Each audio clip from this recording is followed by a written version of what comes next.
Hey busy dads! In this video, you'll learn 5 simple techniques that'll help you sleep like a pro so that you'll have the energy to seize the day. You ready? Let's do this. So my sleep journey started about 11 years ago when my daughter was born. You know, getting up to feed the child, putting the child to sleep, getting up really early, taking a few years to really find a good rhythm of sleep, wake, sleep, wake. I mean, some children are better than others. I know that. I was very fortunate. My daughter got into a good rhythm early on. But hey, I digress. What ended up happening though was in the evening, that sweet spot, right when you put them to sleep, you got this little extra time where you can get some work done. And I got into the habit of clickety clack, getting on my computer, checking email, doing some work, and maybe watching a little TV, and then maybe watching a little more TV, and then back on the computer, or then scrolling through my phone, looking at social media. And so it started to be more of a habit, and I started realizing that I was doing it more and more. Well, the next thing that happened was, of course, to many of us, a big change was in 2020, we had the start of the COVID-19 pandemic. Now, that put a lot of stress, and my sleep took another big hit at that point. So things started getting a little messed up. Not only was it my nighttime habits, but it was also the stress and the worry and the fear and possibly getting sick, and that started happening. And so I started waking up in the middle of the night, ruminating. This is where it really started transitioning for me too. It was like in the middle of the night, I'd wake up at 2 or 3 in the morning and my mind would just start racing. 100 million things going on at one time. And then I'd have a hard time falling back to sleep. I also had a bit of a challenge waking up in the morning, hitting the snooze bar. I was noticing I was a lot grumpier. I was more irritated. My family didn't like who I was, and my energy was tanking in the middle of the day. I mean, my energy just flat out dropped like at 3 o'clock. And I felt like I needed a pick me up, a boost, something that would help me get going. Well, I started looking into the research. I found out something interesting. I found out that cortisol levels are highest in the morning. And now this is important because cortisol is a hormone that is your fight and flight. Cortisol is the hormone that stimulates your liver to release blood sugar. Now, why is this important? Well, because in the morning, you need to get going. That blood sugar is very, very important. And so throughout the day, your cortisol levels start dropping. As those cortisol levels drop, another hormone or neuropeptide starts increasing, and it's called adenosine. Now, adenosine is very interesting because it's involved in energy metabolism. It is the molecule that helps attach the energy part of your muscles. So ATP, that's where you're getting it from. ATP comes from that neuropeptide or that hormone. And what you end up doing is you're replacing your energy. So adenosine levels start to increase as you get towards the end of the day. Cortisol levels drop, adenosine levels increase. Adenosine helps in your sleep function because it serves as a feedback loop, sort of like a thermostat, if you will. So as adenosine levels rise, it hits the switch, click. That click switch helps you start the process of going to sleep. Now you need that because remember, adenosine is involved in energy metabolism, and so you need to replenish that ATP into your muscle. So it needs to get used up. So through the night as you sleep, adenosine levels start to drop, and then cortisol levels begin to rise so that in the morning, boom, you wake up with energy, glucose. That glucose gets used by the body and the muscles to create energy. Beautiful, right? That's how it works. I needed to improve my sleep. I figured, let me look at the research. As I dug into the research, I found that there are actually good techniques out there that are going to help me fall asleep better. These are going to help you as well. 5 simple things that you can do. Oh, and by the way, all you have to do is choose one. Number 1, set a time. Either set a time that you're going to go to bed or set a time when you're going to wake up. Now, this is important because your body likes rhythm. It likes some kind of rhythm and routine and system.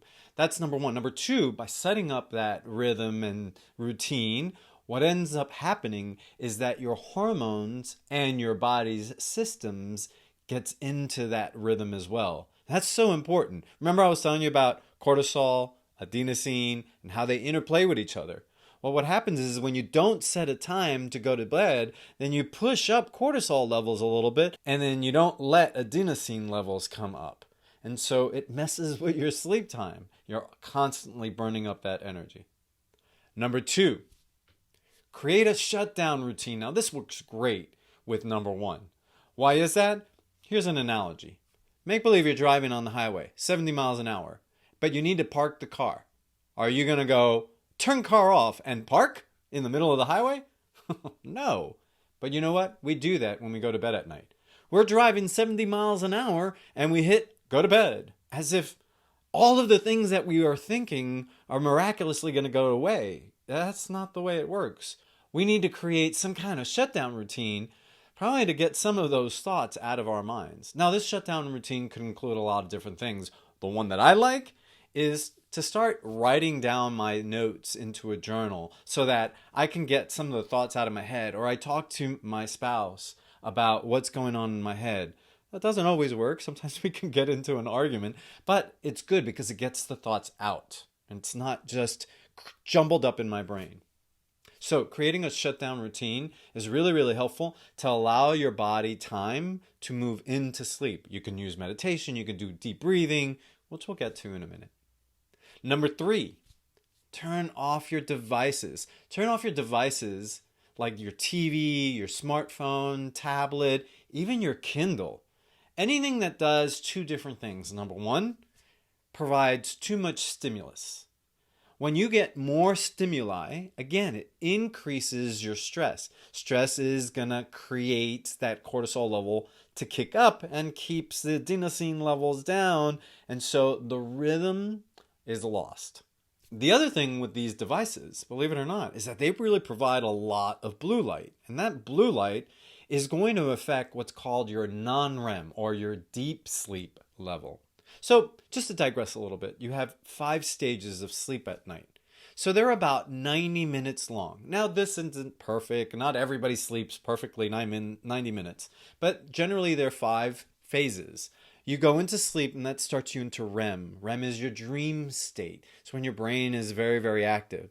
And then that gets into deep sleep. Deep sleep is when your brain's not very active at all. And that's when you're in that deep sleep. And then you go back up to REM, and then you go back into deep, and you go to REM, you go to deep, you go to REM, you go to deep, and then boom, you wake up the next morning, cortisol levels are up, glucose levels come up, and all of it is just a cascade of waking signals. So you've got your daylight use of energy, so on and so forth throughout the day, and then you've got adenosine that rises throughout the day, cortisol levels start to drop, and the whole cycle begins all over again. So turning off these devices, getting rid of that blue light, which is the number one thing that stimulates your body to stay awake, is so beneficial.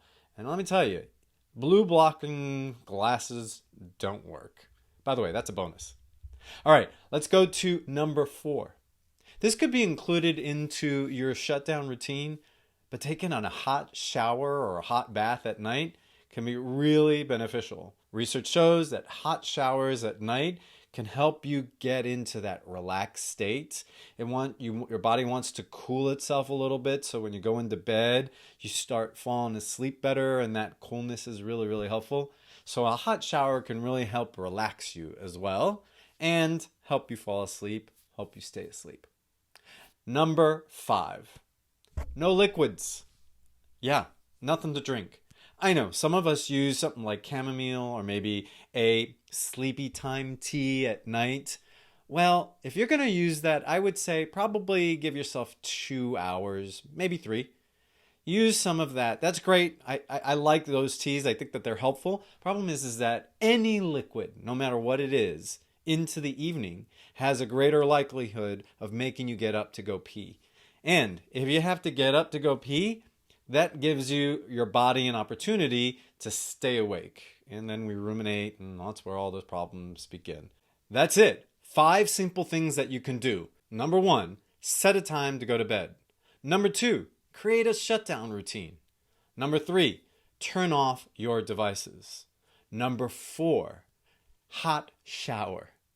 And number 5, simple, no liquids. There's another thing that's happening here with just choosing one. Choosing one had what's called a multifinality, or knocking out 2 birds with 1 stone.